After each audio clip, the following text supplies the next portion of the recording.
Welcome to my channel. Today I'm going to talk about the INTJ Intuition Incubation process. An INTJ is an adventurer. He wanders through unexplored lands and across alien landscapes, searching, always searching. And then there it is, an idea, and it's exciting. From the outside, an INTJ looks boring, possibly with a blank, emotionless face. He seeks to be alone a lot of the time. It can appear that he has an empty, eventless life from the outside.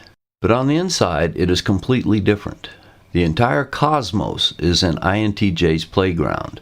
From the laws of physics to how to create an amazing riff on a guitar, anything might be explored there.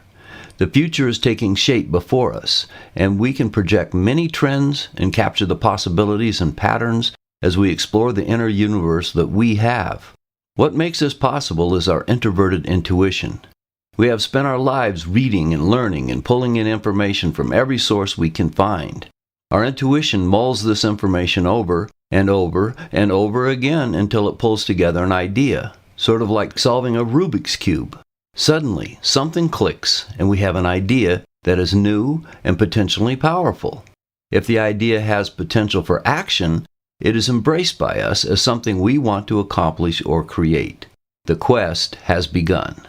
Whether the idea came from our intuition working through things for years, or from reading something that triggered it in a science fiction story, a physics book, or watching a YouTube video, really doesn't matter.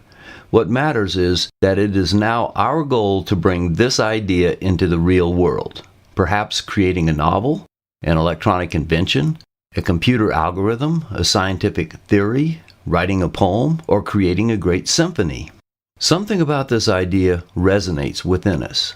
We are engaged, and once engaged, we are then driven to bring this process to completion. Completion is critical to our judging function. The J in INTJ demands that we move from where we are to where we have conceived to be as quickly and as directly as we can. However, with the really tough ideas, the path to completion is not yet clear. We know it can be done, but have to work out how it can be done. The path is hidden, and we set upon the quest of finding it in its entirety. Boring?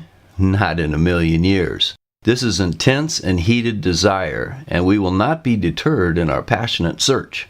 For the tough, long-term problems, we must go through an intuitive incubation period. The length of time will vary with the problem, but the process is usually the same.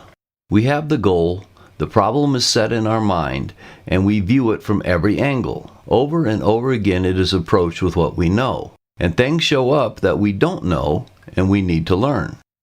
We can become quite obsessed with a topic or an area of study at this time. We need to know all about this area that we are currently ignorant on but need to be educated about in order to reach our goal. We read all that we can on the topic. We may watch videos. We can even approach others who are knowledgeable about this topic, though this is not our first choice unless the expert is inside our inner circle. However, if we need to do so, we are capable of approaching anyone without regard to rank or position. Medical doctors, dentists, physicists, engineers, professors, or politicians don't have status beyond what they know or can do. If they are brilliant, all the better for us. If they are incompetent, their position is a sham, and we can spot that pretty quickly usually. But our first choice is to glean the required information directly, bypassing people. As time passes, our intuition will work on what we are feeding it.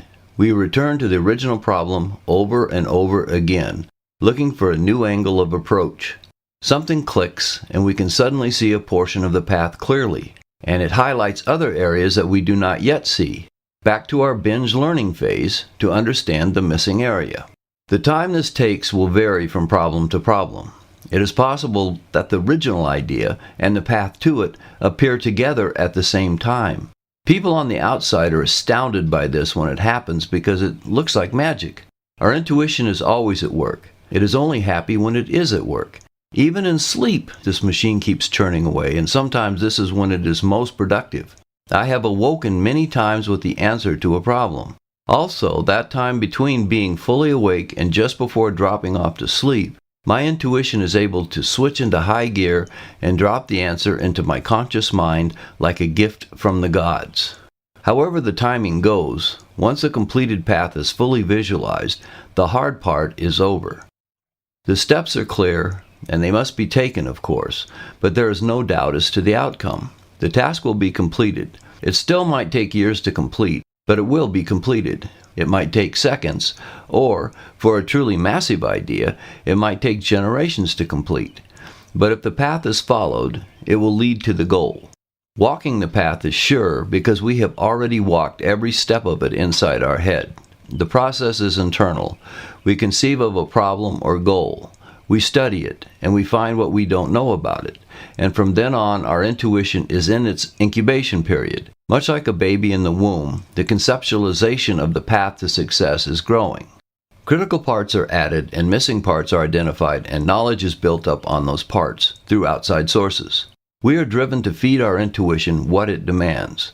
When the completed solution is born, it is ready to be used. Fully functional, and once a task is completed, the INTJ feels a thrill that most other types can't at all appreciate. We have attained our goal, and we are happy. We appreciate the pats on the back from others, but the real thrill is knowing for ourselves, internally, that we did it. We are, after all, introverts. If you enjoyed the video, please click like. And if you haven't subscribed yet, please do so. See you next time.